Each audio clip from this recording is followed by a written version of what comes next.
The following is an extended segment from the Fantasy for Real podcast. I am trying to use the YouTube channel once again, but the videos are what I'm behind in doing. These rankings were recorded a couple weeks ago, so there have been a couple minor changes in this class, but my post week 5 rankings are rankings that I've been doing for 3 years now.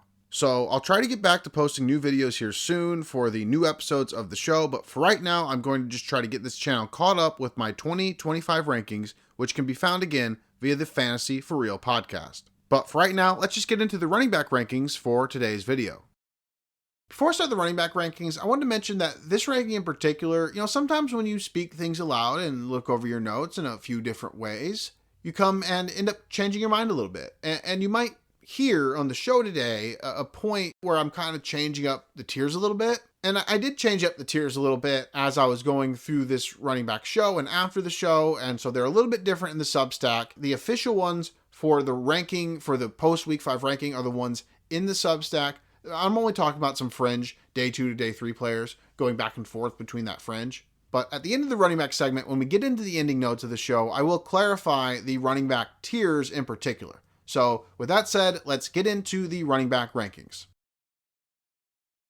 So at this point, I'm pretty confident that I'm not going to have wide receivers on this show. I'm going to have wide receivers on the Thursday show in terms of the talking. The wide receiver write-ups should be in the Substack post. So if you're not subscribed to the Substack, that's where you would find those. So we're going to get into the running back rankings here, starting with just some brief positional notes on this position. So I'm going to bring up the size of pretty much every running back. Now, to be fair, that is listed size. If you didn't happen to catch a couple episodes ago, we went through some recent historical differences between first and second round running backs and their listed size. And the average height difference that we got for running backs was about 5/8 of an inch. And it was a little bit closer to 3/4 of an inch when we only took running backs under 6 foot tall. But anyway, we're going to talk about that listed size for each and every running back because that kind of goes into who they are as their profile. And then we'll talk about the age for some of them. We'll talk about the declare status, how long they've been in high school or how long they've been in college rather. But we will talk about the age with a couple of them depending on if it's a kind of an oddly young or old age. But more importantly than everything I just said for this position, as I've said many times on this show, is the most traits-driven position. Every single position has traits and production that both go into how we view players. When it comes to the wide receivers, which we'll, I think, be doing on Thursday, that's the most production-driven position. That's not to say that the traits aren't important, especially the requisite traits for the NFL game, but it is more production-focused. On the completely opposite end of the spectrum, while production shows us a lot of things at the running back position, especially the production that is just on paper, like say carries, yards, touchdowns, these are things that can get really overrated at the running back position compared to just traits. Traits are the most important thing for this position in particular, and they're the most important thing for fantasy, especially when we're including fantasy traits like pass catching. Pass catching is something that is hard to grade for every single running back, because we don't get to see running backs in different roles and situations. But the ones in particular who have proven to us that they can be good pass catchers are ones that we need to pay the most attention to because that kind of versatility at the NFL level can be very valuable. So with all that said, I've been going back and forth with who to rank at the very tip top here between my top 2 running backs. And I have, even this is probably extremely controversial, but I have my top 2 running backs is pretty much the same grade. Whereas I think the market right now has Ashton Jeanty in a clear tier of his own. But I guess we'll just start with Ashton Jeanty because he is either my number 1 or number 2 running back. And Ashton Jeanty is a phenomenal running back with amazing production. And aside from just that amazing production, that production comes because he's incredible at creating yards on his own and forcing broken tackles. Jeanty is a superb running back who a lot of people have said that I've read just in passing that they don't think he's a very good pass catching running back. And I don't know if that's just because they've only watched him in 2024 or if there's actually something that I need to go back and watch a little bit more closely in 2023. But in 2023, he was phenomenal statistically. He was phenomenal in terms of the output, in terms of the reception, the yardage, the touchdowns that he had in the receiving game. It's also worth noting that Ashton Jeanty has played many different positions. I've talked about this a few times on the show. I don't want to completely go super deep into the background again, but he had spent some time overseas. It had to do with his family situation. I believe it was a military situation, but regardless of if that's accurate or not, he ended up playing American football in countries that didn't necessarily have a lot of American football, which meant he played all around the field, which I think does add to his versatility. So maybe I got to rewatch those 2023 reps as a pass catcher, because he didn't have like a high ADOT. I believe he did have a negative ADOT. So he was mostly used as a screen threat. But I have always seen him and forecast him as someone who can be an excellent pass catcher at the next level. I still do forecast him as a highly versatile running back who can be a pass catcher at the next level. The question I still have about Jeanty, and this is coming after a Washington State game where he had another explosive performance, right? He has 3 games against the FBS, and Ashton Jeanty was load managed against the FCS. So the FCS game was actually his worst game because he was load managed. In the 3 games against harder competition, Ashton Jeanty was better. So using my numbers, he was actually better. The total numbers are slightly lower, but the per game numbers are much better. So in 3 games in the season for Ashton Jeanty, he has 71 carries, 718 yards in 3 games, and 10 touchdowns. But for as impressive as that is, this is still, to me, the most traits-driven position. And he has very, very good traits, but I'm not sure that he has elite traits. To begin, part of the whole conversation that we had about running back size was because enlisted size is because of the fact that Ashton Jeanty is at a size where I think a lot of people will give a concession well, if it was even a little bit smaller, maybe you would talk about it being undersized. But it's good because it's right here.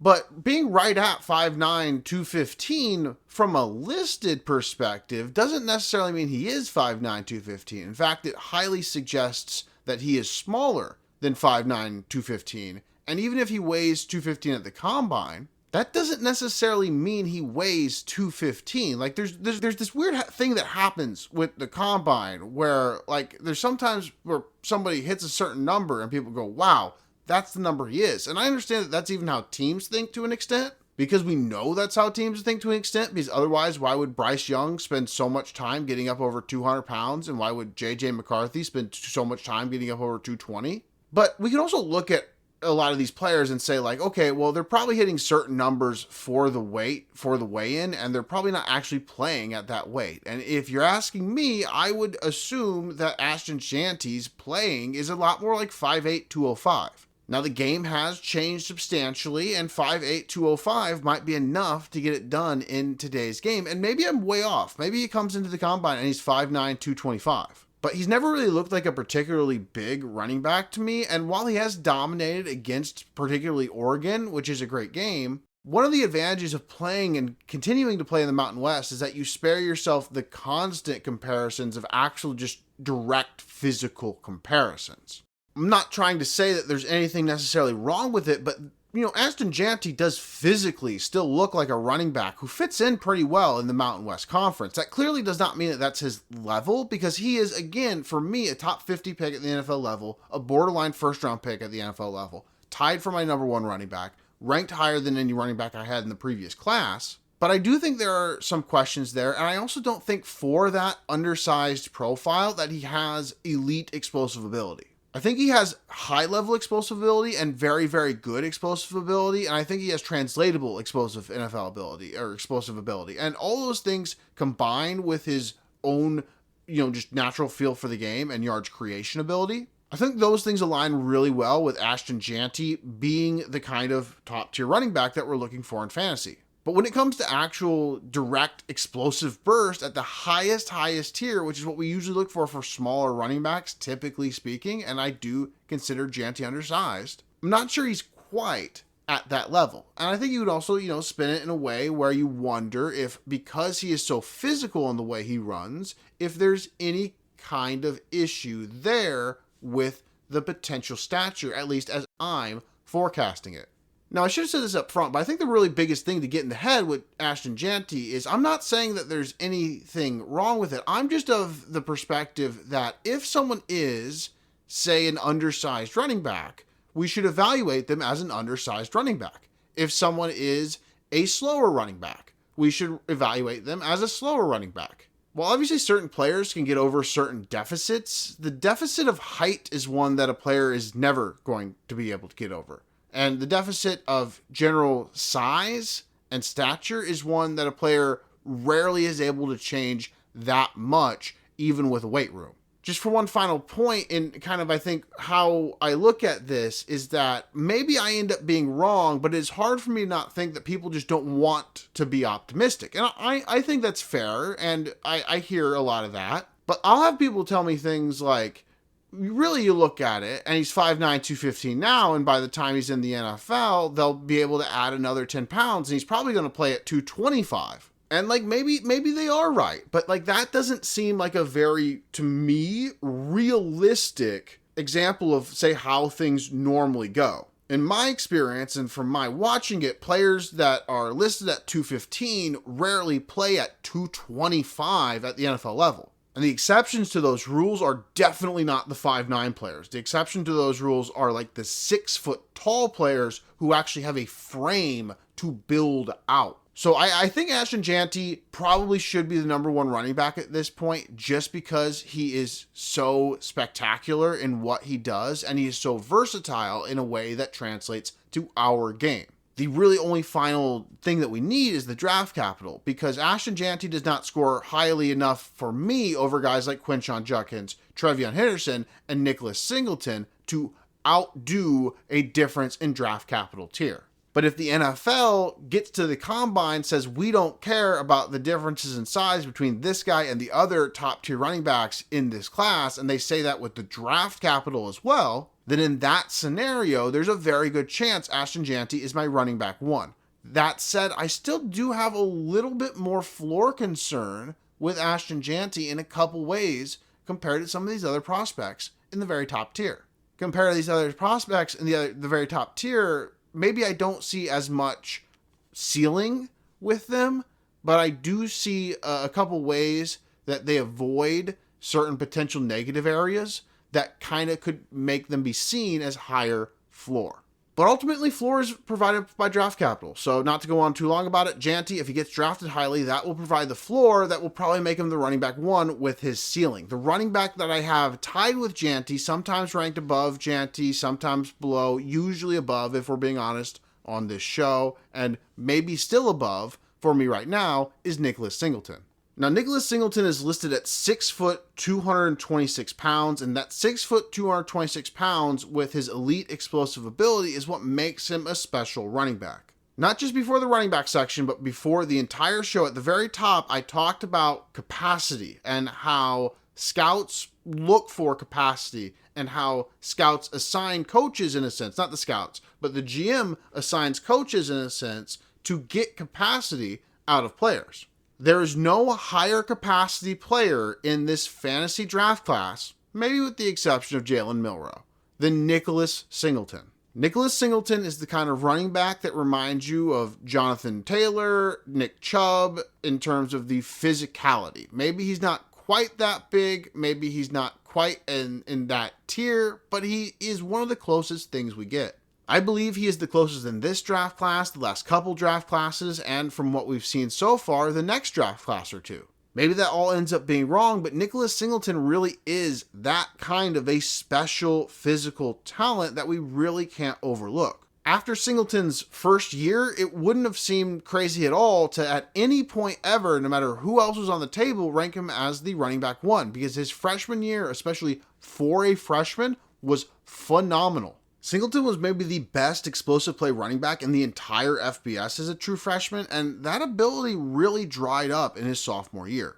Now, there are a couple negatives, and we'll get to those in a bit, but so far in year 3, the change in offensive coordinator to Andy Koldnicki has really helped to open up these running lanes, and with these running lanes open, it is becoming very easy to see how Nicholas Singleton can explode against opposing defenses. Nicholas Singleton is grading well overall from sources like PFF, and he has 53 carries, 408 yards, and 3 touchdowns on the season with 7.7 yards per attempt, and he is back to having a very high rate of 10-plus yard carries.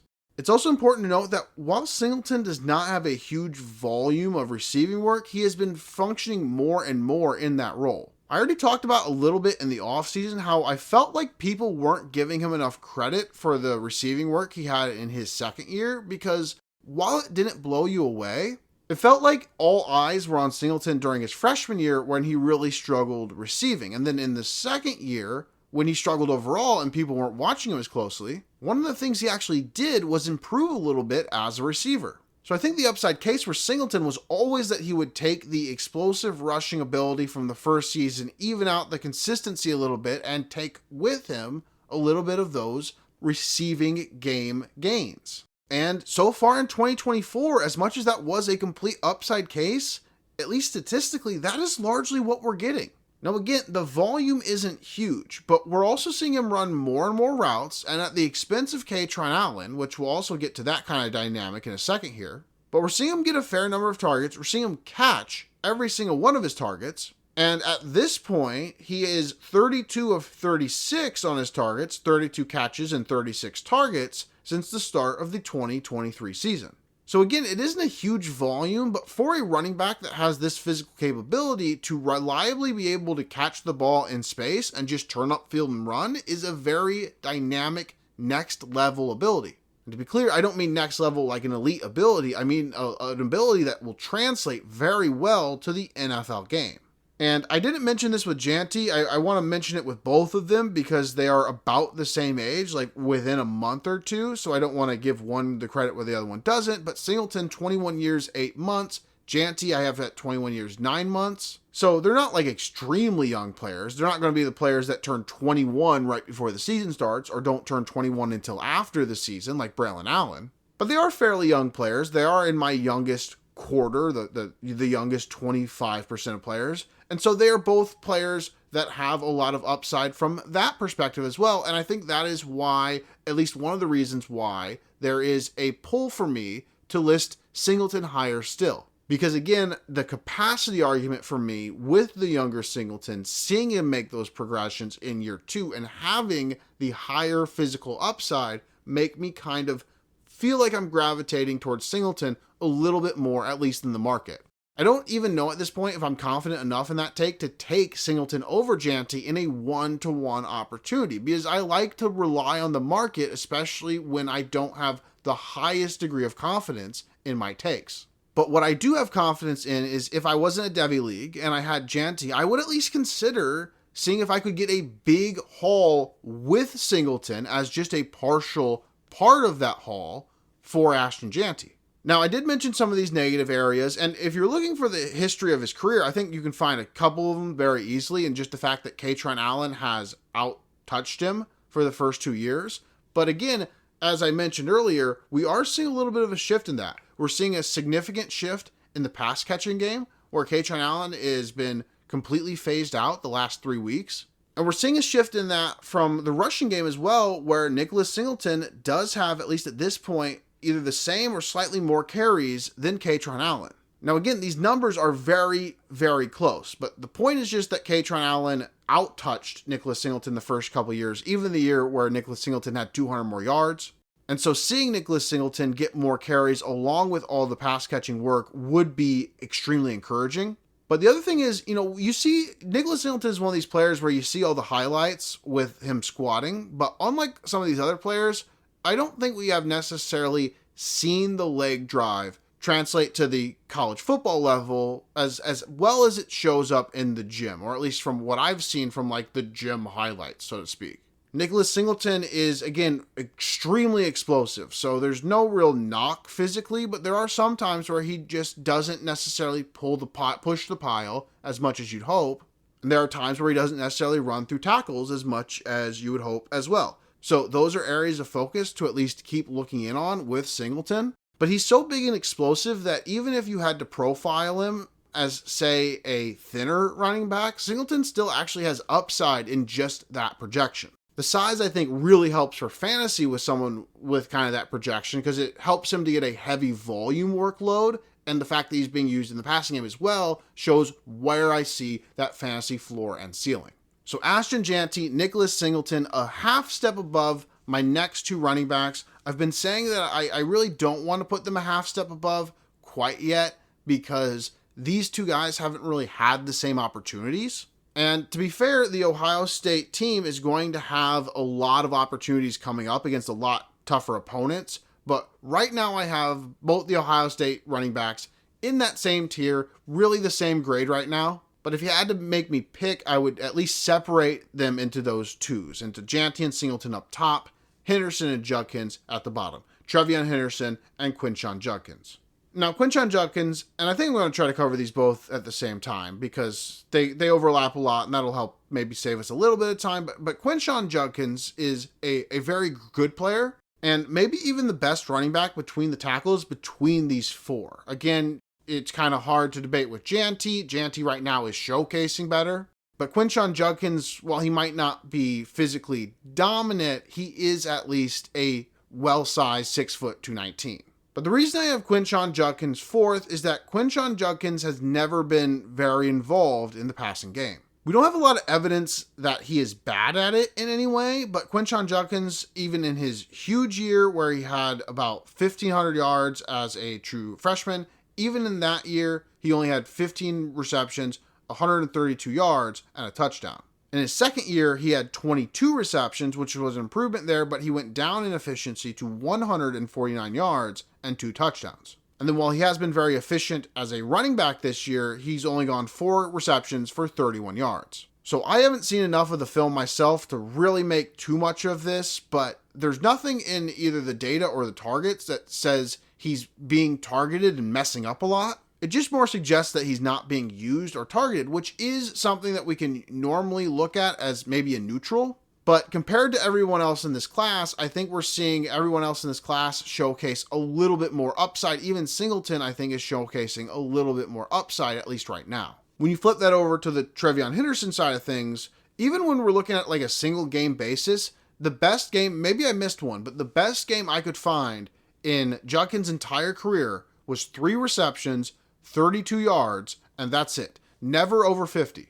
So just for like games over 50 or better than Quinshon Judkins' best game in terms of TreVeyon Henderson, he had 1 reception for 70 yards and a touchdown, 4 for 67 and a touchdown, 6 for 40, and 5 for 54. And oh, by the way, those were all in his true freshman season. In that true freshman season, TreVeyon Henderson had 27 receptions, 312 yards, which is a really good efficiency, and 4 receiving touchdowns. So he hasn't showcased that quite as much since his freshman year. But Henderson and Jeanty are actually the 2 running backs that you can really point to at least one season in their careers and say like, wow, they were a really good pass catching back, at least even on paper, that year. Singleton and Judkins have never been that, though again, I think Singleton is really showing signs of improvement. I haven't seen enough of those out of Judkins. Maybe that is a little bit of the focus question again, but hopefully we will see that get evened out a little bit because Ohio State has a really tough schedule coming up. Ohio State has Iowa, at Oregon, Nebraska, at Penn State, and then after a quick 2 spot where they should be favored by like 30 points in each game against Purdue and Northwestern.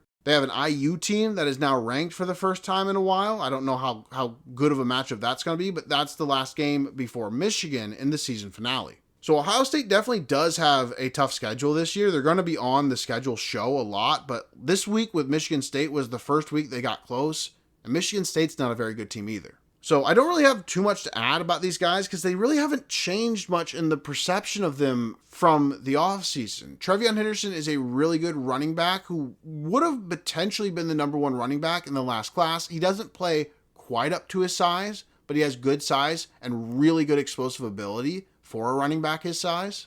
And like we just got over covering, he's flashed at least very highly as a pass catcher. Quinshon Judkins was one of the best between the tackles running backs we've ever seen as a freshman.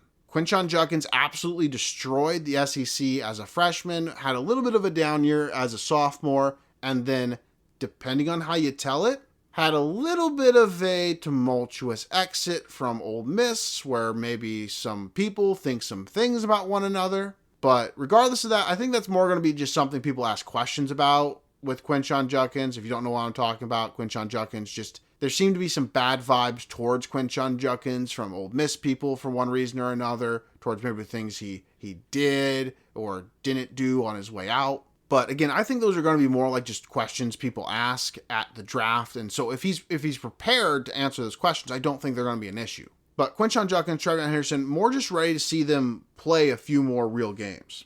So that's the end of my top tier of running backs, and there is a pretty steep drop-off from the first tier to the second tier right now because there are a ton of running backs that I really, really like in this class, but I'm not sure that any of them I'm confident in both the floor and ceiling projection. What makes those four special is that, there's off-field things that can always come up, there's injury things that can always come up, but in terms of like being drafted and getting on an NFL field, those four players, I feel safe about their ability to translate, at least at some high level, to the NFL game. And I feel safe about their ability to have ceiling. Whether they reach that ceiling or not, I feel like all of those players have a capacity to be, say, the top running back in fantasy football. These next, say, 10 or so guys, and it really is that many. I mean, I don't know how many it is off the top of my head exactly, but this next several running backs, I think, could be at least a running back 2 or better in fantasy. Obviously, they're not all going to get there. Obviously, they're not all going to declare for this class, but I like a good number of them, and so we're just going to go through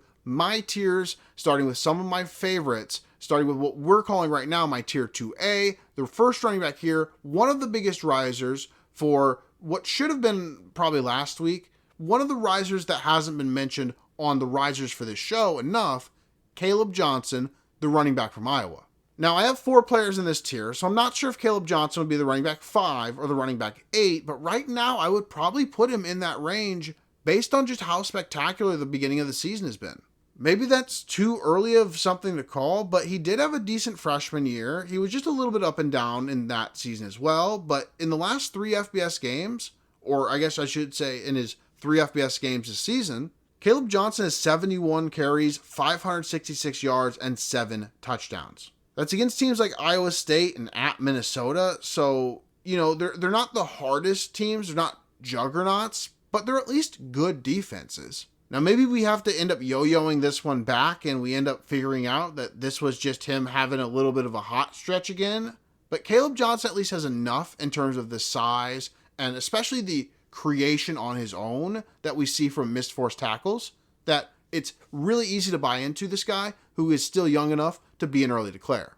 So Kaleb Johnson, 6 foot, 225, and so not necessarily an elite athlete, but as long as you move well at that size, it really depends a lot as how you are as a running back in terms of your ability to create. And as I just mentioned, Kaleb Johnson's 27 missed tackles forced creates a really, really good ratio with his 71 carries. Now, the question that we have for all of these running backs, and at least a lot of them, we don't really have a strong answer. How good are they as a pass catcher? And we really don't have a good answer for Kaleb Johnson. He only has those 6 receptions for 18 yards, and that is really not what we want to see in 3 games for a running back. That's also one of the reasons why he's not sniffing tier 1. That's why he really could be the running back 5. He really could be the running back 8. He really could be lower than that. But that's the big gap right now, and that's why he's not sniffing that tier. But right now, the Iowa running back, Kaleb Johnson, is the running back that I would slide into around that 5 to 8 range in this tier 2A. Up next, I have one of my other favorite breakouts for the year, the Tennessee running back, Dylan Sampson. So Dylan Sampson, 5'11", 201 pounds, so a little bit undersized compared to Kaleb Johnson and a few of the other guys we've gone through here. But one thing to note is that Sampson, I don't know if this gives him more growth potential in his size. I mean, it kind of does, but this might be still a little bit too old to say that for. But his early declare age would be younger than anybody I have recorded in day 2 the last several years. So to be clear on that, like a player like Braylon Allen was much younger than Dylan Sampson by about 4 or 5 months, but Braylon Allen did not go on day 2, so he is not on my list. But Dylan Sampson, that still makes him an exceptionally young player. That still makes him a player who will be turning 21 basically during like the first week of the NFL season, if he does come out to the NFL next year, which is a pretty big question considering Tennessee's situation, both with just having a solid team in general, but specifically with him being the age he is and having Nico Iamaleava as someone who might be a quarterback for 1 year in 2026.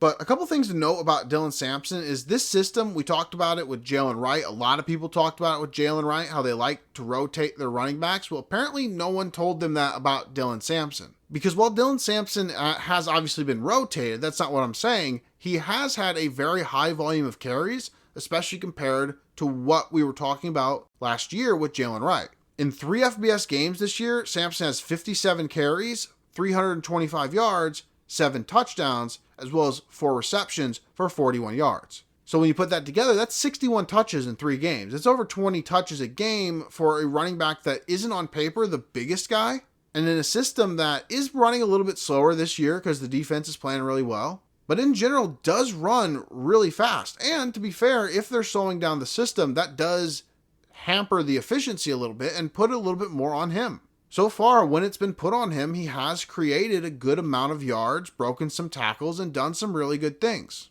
And while the 4 for 41 isn't a huge volume, he had a few more receptions that didn't show up in that 4 for 41 against the FCS team. And altogether, he's been grading pretty well between this year and last year as a receiving back. Maybe that is just some small sample noise, but it's at least enough to encourage me for a young running back that he can be a 3-down guy at the next level. The running back that I've actually commonly listed probably the most as the running back 5, it might still be my running back 5, is Jordan James, the running back from Oregon.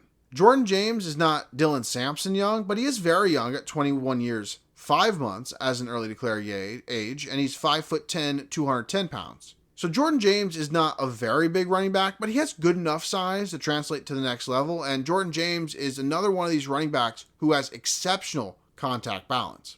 Jordan James is one of the slipperiest backs to tackle and get down on the first touch, and seems to always be able to slip past, at least in a way that gets him a couple of yards. You might think of a team like Oregon and expect really good efficiency just based on the fact that they are Oregon, but they lost a lot of offensive line talent to the NFL draft, and they have struggled, especially outside of Jordan James, to run the ball. So far this year, Jordan James has 64 carries, 386 yards, and 4 touchdowns, which is 6 yards an attempt. But more notably, his other running back on his team is at 35 carries, 139 yards, and 1 touchdown, 4 yards per attempt. So most importantly with all those numbers, 6 yards attempt for James, 4 for the backup.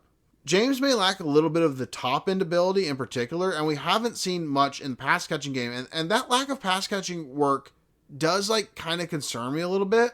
Because while elements of the coaching staff are obviously changing, this is the same general team that was willing to pepper Bucky Irving with targets. Now, obviously, Bucky Irving is a smaller running back, so it makes sense to get him in space, and they're using Jordan James in a different way.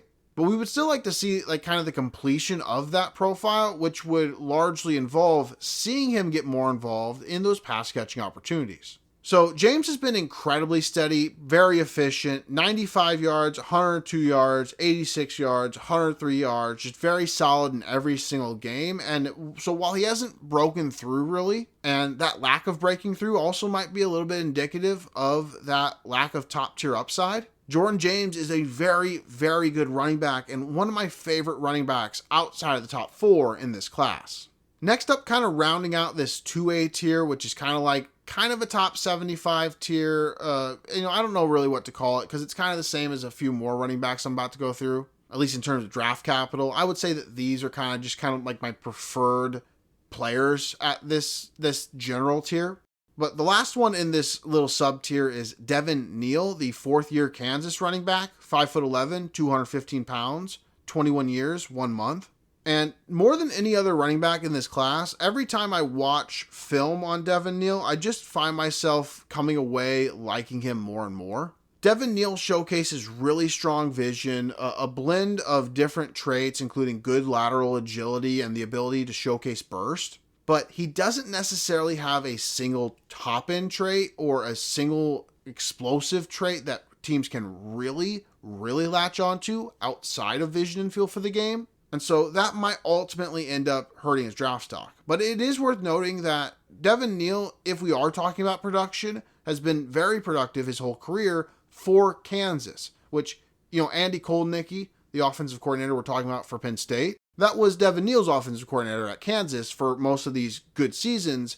But it is still worth noting that 158 carries, 707 yards, and 8 touchdowns as a true freshman is very impressive.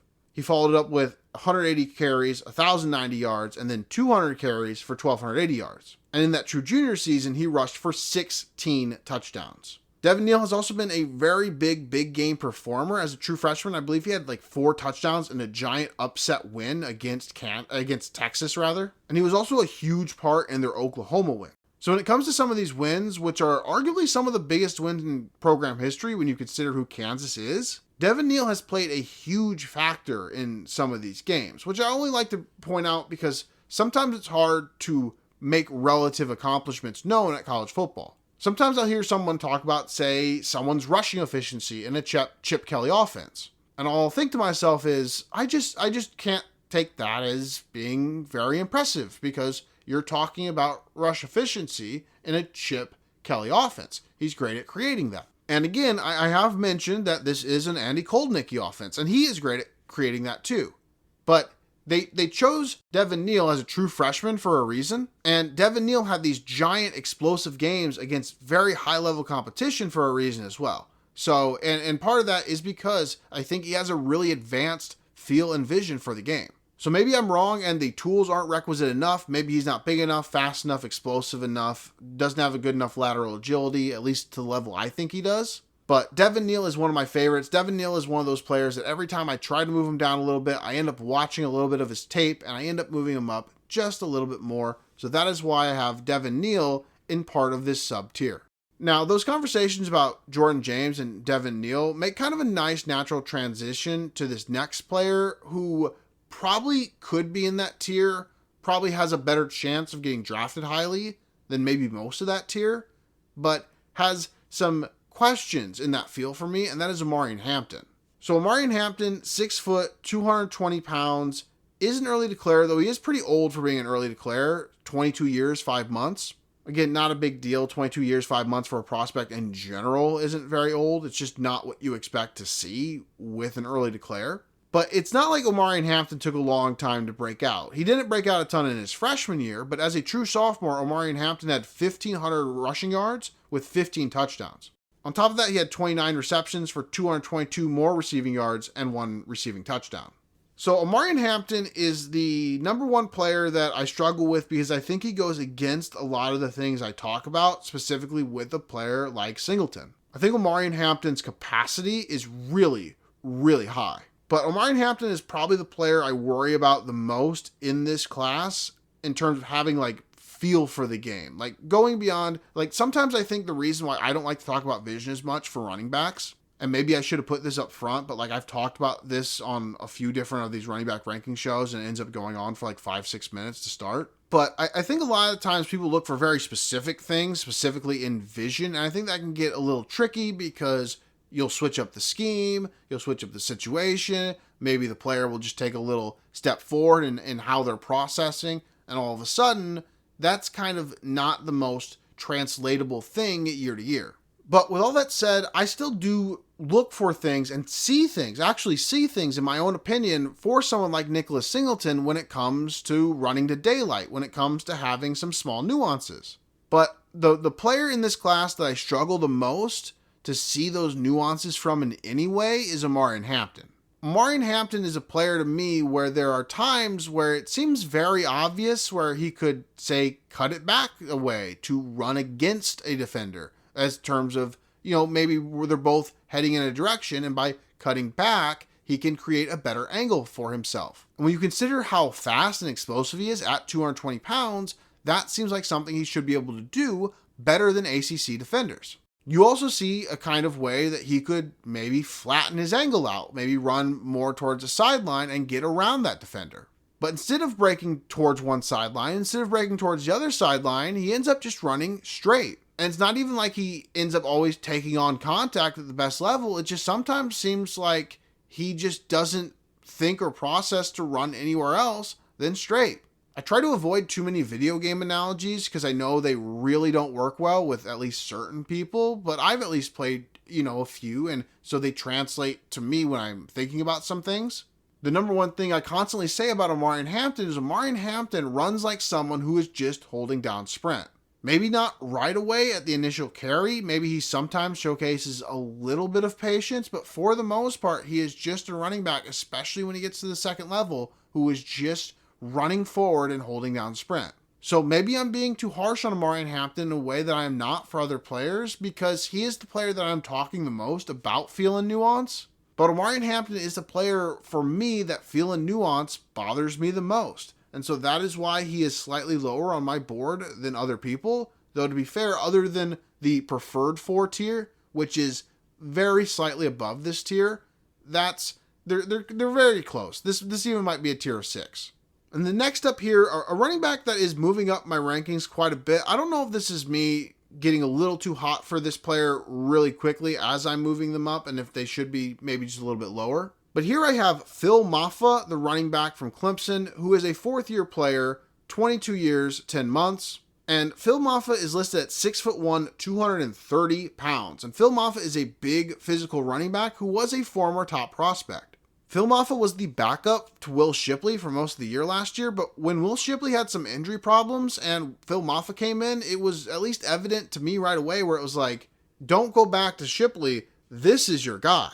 No offense to Shipley or anyone who likes Shipley, but in the 9 games since Shipley went down and Phil Mafah has been getting featured more and more, Phil Mafah has 165 carries, 952 yards, which is more than 100 a game, and 11 touchdowns. Phil Mafah makes quick cuts, is an aggressive physical runner, and probably would be at least close to a riser on my list this week. Now, he didn't have the biggest week this past week, but just on some reassessment of watching through some of these running backs, the one that kind of popped to me more than I was expecting, maybe this ends up just being kind of a high point in his ranking, because that does happen. We have ebbs and flows. But Phil Mafah, the running back from Clemson, is up here with, I think I might make this a 6 tier by the time I have the ranking release with Omarion, Hampton, and Phil Mafah in this tier with the other preferred favorites. So next up, this is kind of a tier of some bigger running backs. And I'm not saying that they all profile in the exact same way, but what makes all of these running backs significant and special is the fact that if they were to get a full-time role at the NFL level, they would have the kind of size that translates to a volume role that we are very interested in. So I've gone on not talking about him long enough, so I think we'll just go into the Ollie Gordon conversation here. Listed 6'2", not listed weight for Oklahoma State, but let's just call it like 230, early declare, and a very young running back still. Not, again, as young as certain other running backs, but the same age as Singleton and Jeanty that we discussed at the beginning of the show. But the big problem for Ollie Gordon this year is that his statistics are frankly dreadful, and they're even more dreadful when you make kind of the adjustments that I like to make for those numbers. Now, to be fair, South Dakota State's a pretty good FCS school, but a pretty good FCS school is kind of an oxymoron when you're comparing it to the level of talent that we're supposed to have at these big major programs. When you take out that FCS game, which wasn't even that good, it just had a good volume of stats, but it wasn't very efficient. When you take out that FCS game, Ollie Gordon on the season has 60 carries, 208 yards, and 1 touchdown. That is 67 total yards per game if you include the 60 receiving yards, and 3.47 yards per carry. The main reason I wanted to wait until after these games to have the Fallers conversation, though to be fair, we're not having a Fallers post this week, is because with games like Utah, with games like K-State, he could have played well enough to raise his stock back up. Instead, with maybe the exception of the K-State being just not as bad as the other games, the stock has continued to fall with every single game. And even in the Kansas State game, you know, I thought about bringing up like the specific commentators, because there's one specific commentator who has one specific thing that he always does that it's not a bad thing. It's just something very noticeable to me. But the commentary in the Kansas State game really wanted them to run Ollie Gordon more. And I think what they missed, and I think what a lot of people would miss if you're just looking at the stats for Ollie Gordon is, you know, yes, the efficiency is decent, but the efficiency is decent on the back of a 27 and 24 yard carry. Now that's nice. It's nice to have 2 explosive carries. 2 explosive carries is great. But I think the conflict that we get into with Ollie Gordon, and the reasons why we've had specific questions on Ollie Gordon going back to the offseason, is that in my opinion, Ollie Gordon is, you think of a big running back and you think of a running back that would have a high success rate, a running back that would be able to get 4 carries on first down, a running back that will constantly be able to get you 2 or 3 on third down. But Ollie Gordon gets stuffed a lot. This is going back to last year too. He got stuffed a lot last year. And that's why when he played teams that had high stuff rates, and he didn't have explosive plays, he didn't have like 4 yards of carry still. He had like 1 or 2 yards of carry when he played teams like Texas and UCF. And so in this game against Kansas State, I'm just going to go over all the carries. So 2, 9, 24, 2, 4, 2. So not bad, but the 2, 4, 2 in particular kind of probably hurt them a little bit because those are 3 consecutive plays. That's a 1st and 10, a 2nd and 8, and a 3rd and 4, where they got to 4th and 2 and kicked a field goal. So obviously when you give someone 3 straight carries and you don't do anything else, you are hoping that you are getting a first down in that situation. And then in the next drive, they come out 0 to 27, -3. And so when we expand this to the full game, it'll look kind of similar to this, but this is kind of a great microcosm of it, right? So when you look at it from an efficiency perspective, on the drive, Ollie Gordon was 4 for 26, and 4 for 26 is great for a running back. 4 for 26 is 6.5 a carry. But on 3 of his 4 carries, he came together for -1 yard. You could also say that he had 1 27-yard carry and 3 that combined for -1. And so when you put together the 2 drives, even though at this point in the game he has 2 drives where he is very efficient, within 10 carries, 6 of them have not gone for more than 2 yards, and 7 of them have not gone for more than 4 yards. So when 60% of your carries are not making it 2 yards, that is a potential issue. They come out at the start of the next drive and they give him a carry and it doesn't go anywhere. So after that, that's their 7th of 11th carry, not going 2 yards, so they go for a pass. The next drive they come out, same thing happens, 0 yards. We're up to 8 of the last 12 carries going for 2 or fewer. And then the next drive they come out, and again, -3 yards. So at the point of the -3 yard play, we have now gotten to a point in this game where 9 of Ollie Gordon's 13 carries have gone for 2 or fewer yards. Now, even at this point, with 9 of his 13 carries going for 2 or 13 yards, his efficiency still doesn't look bad. Because when you get 60 yards in 3 carries, 60 yards and 3 carries will carry 15 carries, so to speak, to 4 yards a carry. But if you're getting 60 yards and 3 carries, that doesn't actually give you an excuse to do nothing for the next 12, because those plays still get your team behind the sticks. So this isn't just a Kansas State game thing, but it was I was listening to this one specifically, and it was driving me crazy throughout the game because they kept saying, well, look at how efficient and dominant he's been. Why aren't they giving him the ball more? And it's because it depends on how you look at it. If you look at it from a percentage of plays and success, most of the time they give him the ball, it sucks. It fails. So I know a lot of it is the situation, but for me, these kind of running backs like Ollie Gordon, I worry he's a little bit system limited. Maybe he can find a landing spot in the NFL that does a really good job of giving him places to build up, that give him I formations, strong formations, that put him way back in the backfield in deep single back sets. But I have enough questions about the translation to the NFL game, about the way it works into the NFL game, and all those questions for me were there before this stretch of bad play. I didn't think that the stretch of bad play would be this bad, but I definitely was worried that he would get bottled after seeing a couple of the performances that didn't really get talked about last year where he did get bottled. And now we're seeing that happen more consistently. So for me, for Ollie Gordon is not ranked for me where he is for everybody else. There is a ton of fantasy upside. If he is actually a top 50 pick, which a lot of people still think, if he ends up going in that top 50, he'll be really highly ranked for me because the combination of the draft capital giving him floor and the size and pass catching ability, which we didn't talk a little bit, but that part is actually a little nice. The combination of those things will give him a kind of running back grade that'll be very enticing even where I have him now if he goes in the top 50, 75 picks.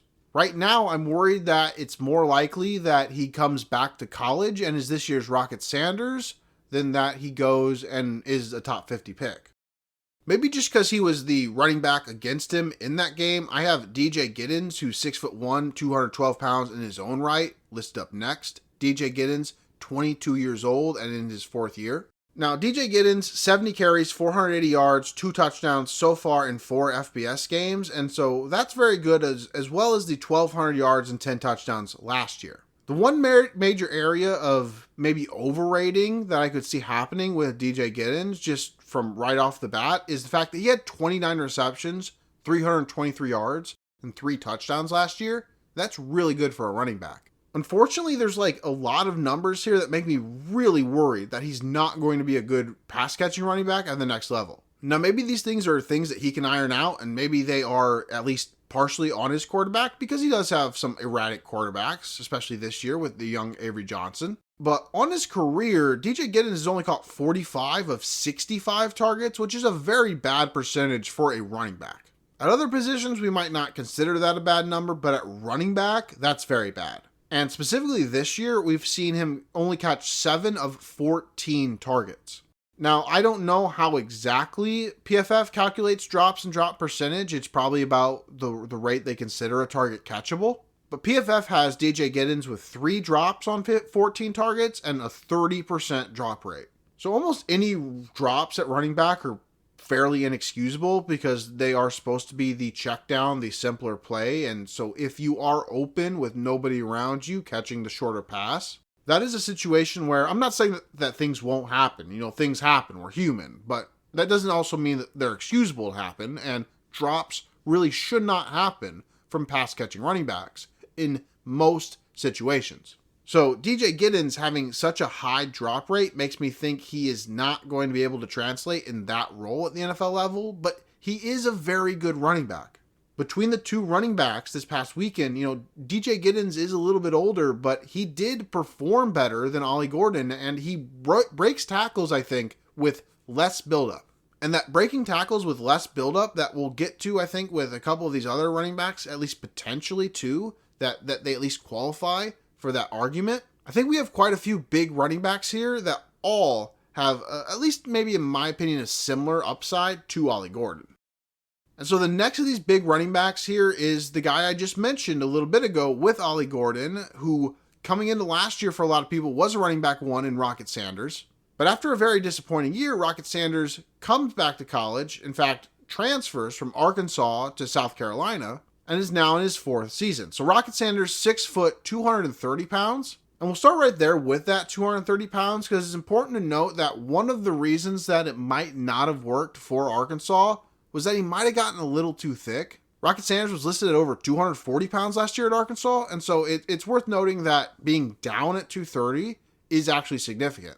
Now, I talked about this last year as a reason that I didn't think he would come back to school, even though he ended up doing it, but Rocket Sanders is actually fairly old for being a 4th-year player. When you have one of these summer birthdays, you're either one of the oldest players in the class or you're one of the youngest players in the class. And for a player like Devin Neal, he was one of the youngest players in the class. So when he stays a year, he's probably about average. But Rocket Sanders is one of the oldest players in the class. So when he stays a year, he kind of gets up there as a running back. All that said, when he was in 2022, Rocket Sanders was one of the best running backs that we were seeing in the Devy space. He had 222 carries, 1,443 yards, and 10 touchdowns. On top of that, Sanders does have a little bit of a pass-catching background, and he had 28 receptions, 271 yards, and 2 touchdowns. So that's over 1,700 total yards as a true sophomore. And it's important to note that we have at least seen some evidence in 2024 that Sanders is coming back to form. In 2023, and again, he was injured, that's part of the point, but in 2023, Sanders only eclipsed 100 total yards once, and he never eclipsed 150. In 2022, Sanders eclipsed 100 total yards 7 times and 150 total yards 4 times. And that's 150 total yards 4 times against the FBS. If we include 167 yards against Missouri State, he did each one once more. But against LSU in 2024, already this year, he had 19 carries, 143 yards, 2 touchdowns, as well as 1 reception for 11 yards. So obviously he's not very involved in the passing game, but getting over that 150-yard mark for the first time since 2022 is pretty significant. Now, it is also worth noting that he might not be out of the woods in terms of his problems, because he only got 1 carry against Akron and was removed for injury. Maybe that's precautionary, but that's the most recent game we have, and he didn't play this past weekend. They were on bye, so once again, that could be a reason it's precautionary. But coming off of what is largely a lost season, we do have to monitor these injury situations very closely with Raheim Sanders. So we'll see if Raheim Rocket Sanders plays this upcoming week after missing most of the game against Akron. But so far this year, he is at least showcasing that he might be able to maybe get into that 3rd round conversation again and become a 2nd round fantasy pick.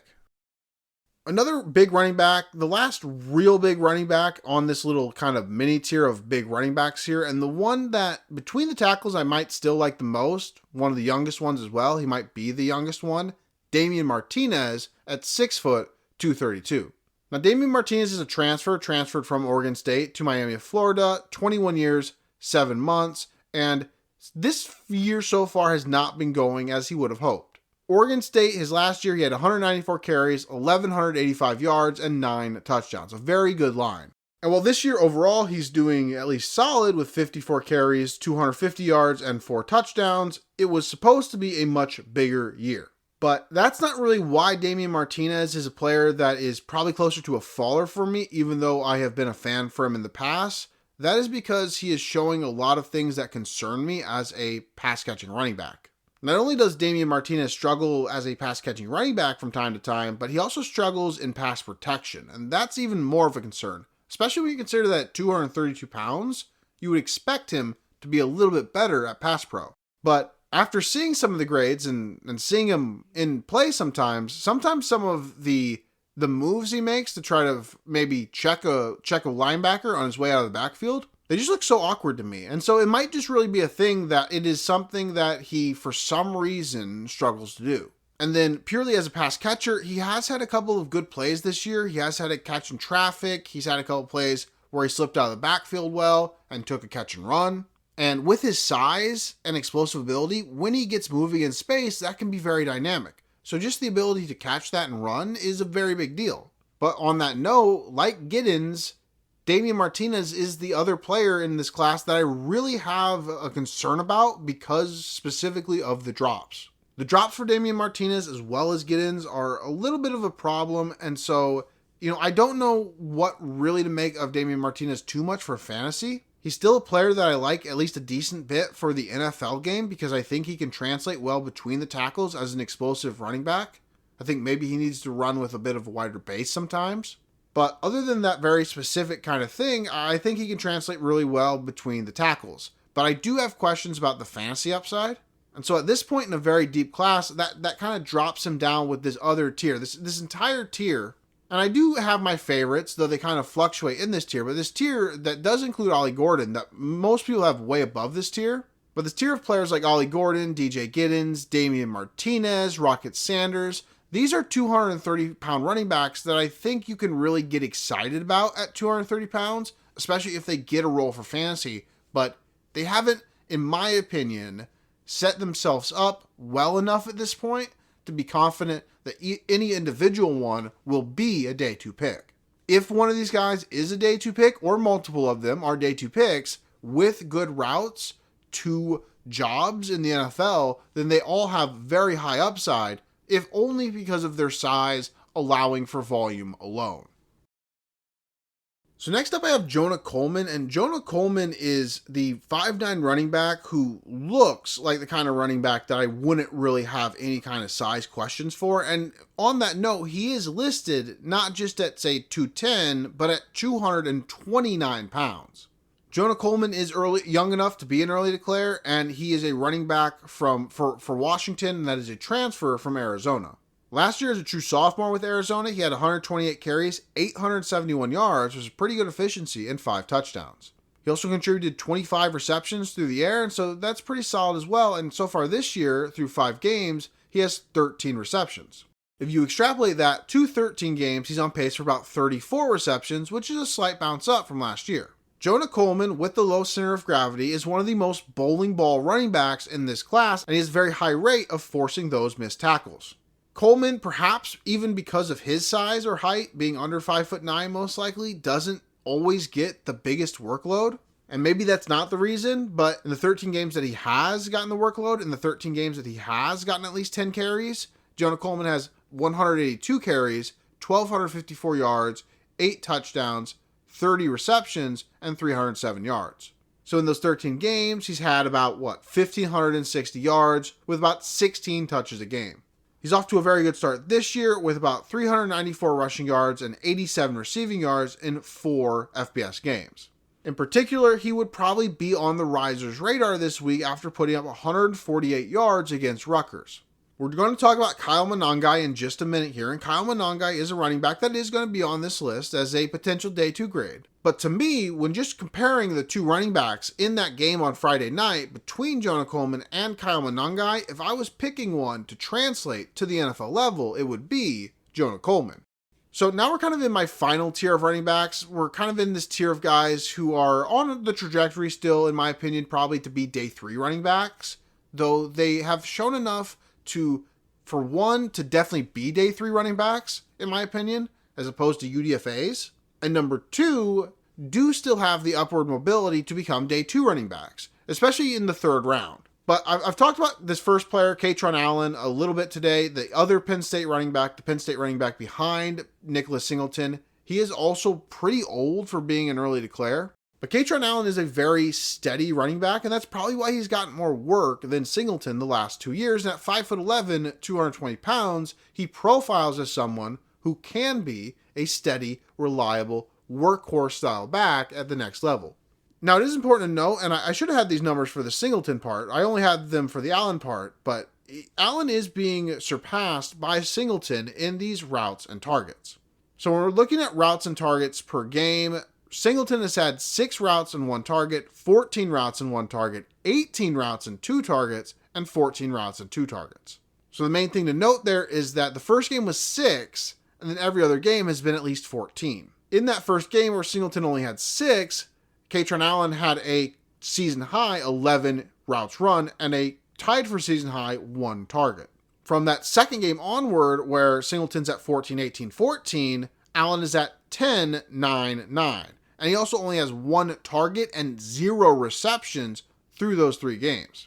So it is a bit of a small sample, and Singleton doesn't have the biggest workload himself, but Singleton has 46 routes with 5 targets and 5 receptions through the last 3 games.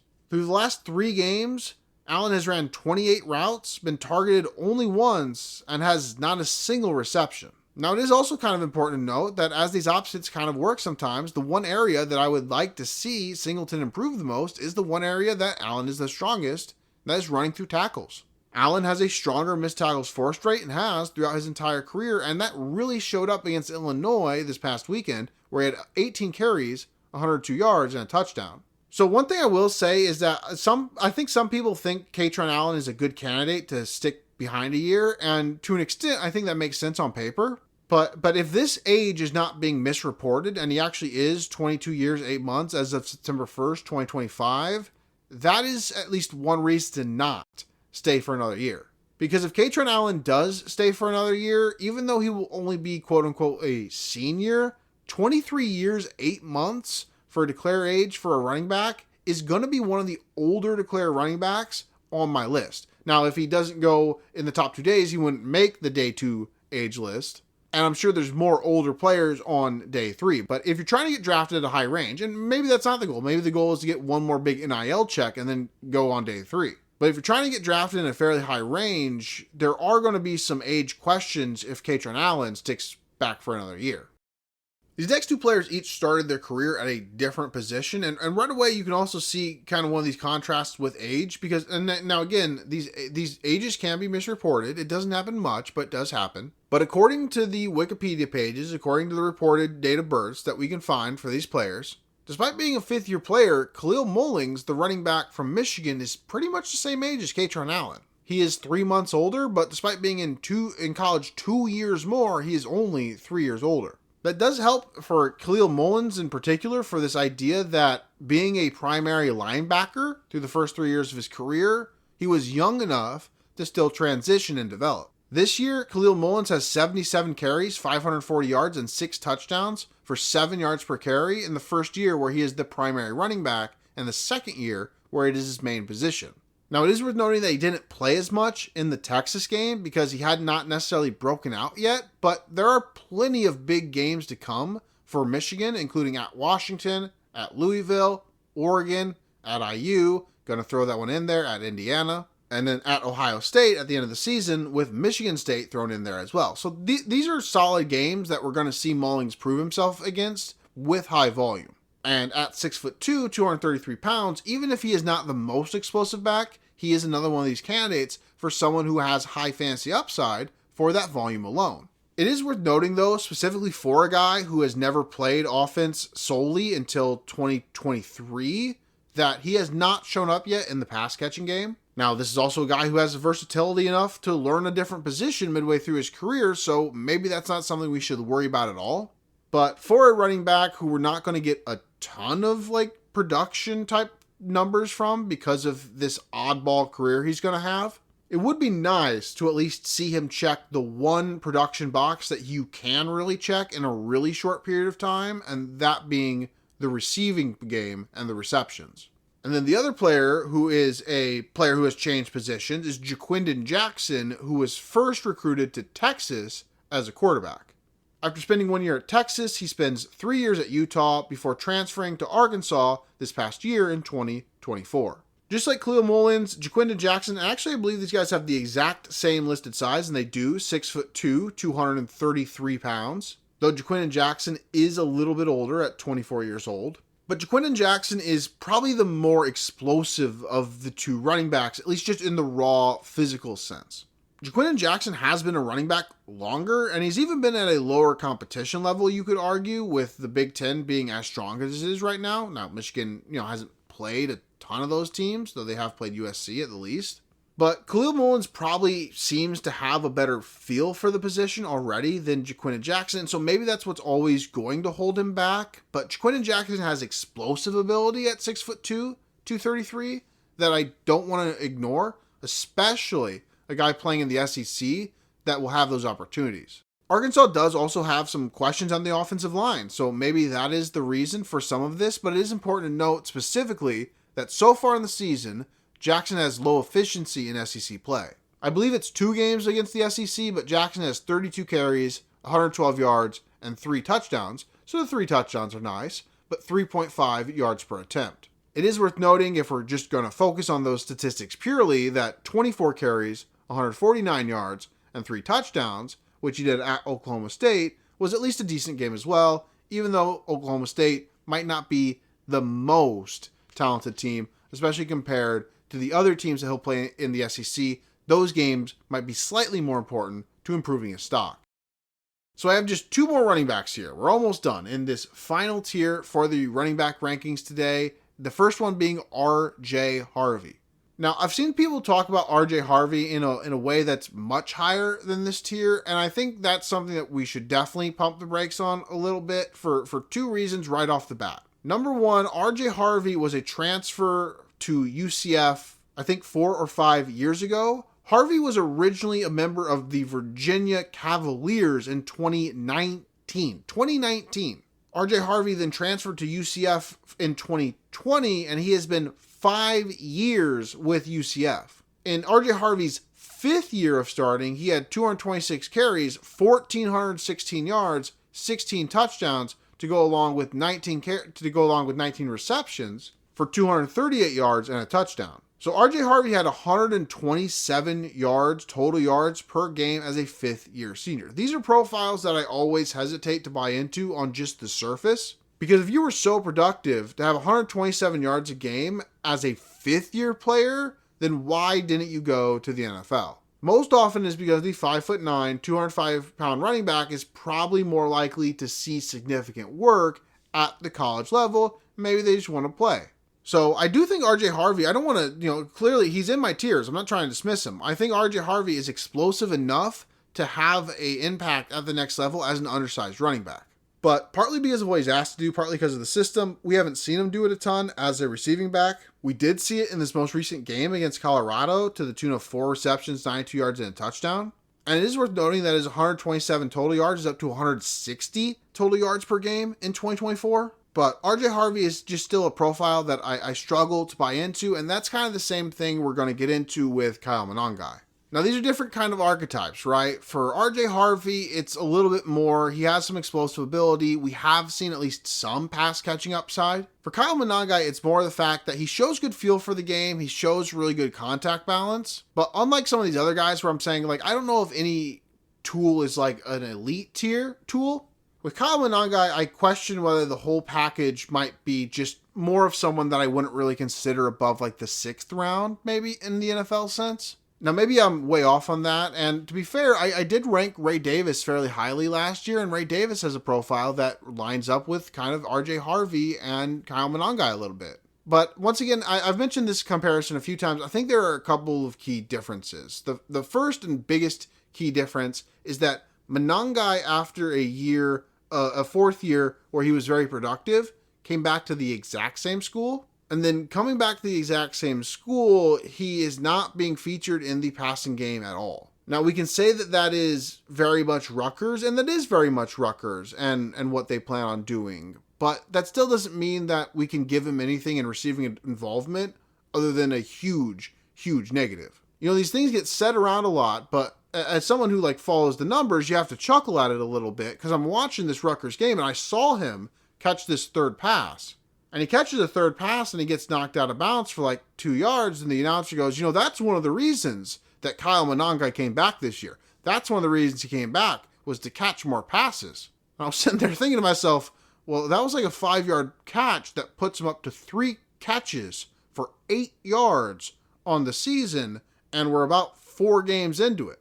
So 4 games into the season, Monangai is averaging about 2 receiving yards a game. 2 receptions a game is pretty nice.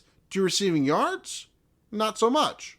But he did have a really good bounce back in the rushing efficiency after 28 carries for 84 against Virginia Tech. He had 25 carries for 132 against Washington. So that's very good. But again, an undersized running back who is also an old running back who doesn't have receiving involvement, I do think we can focus on these traits in terms of the contact balance and find a running back that might work at the next level if he gets opportunity.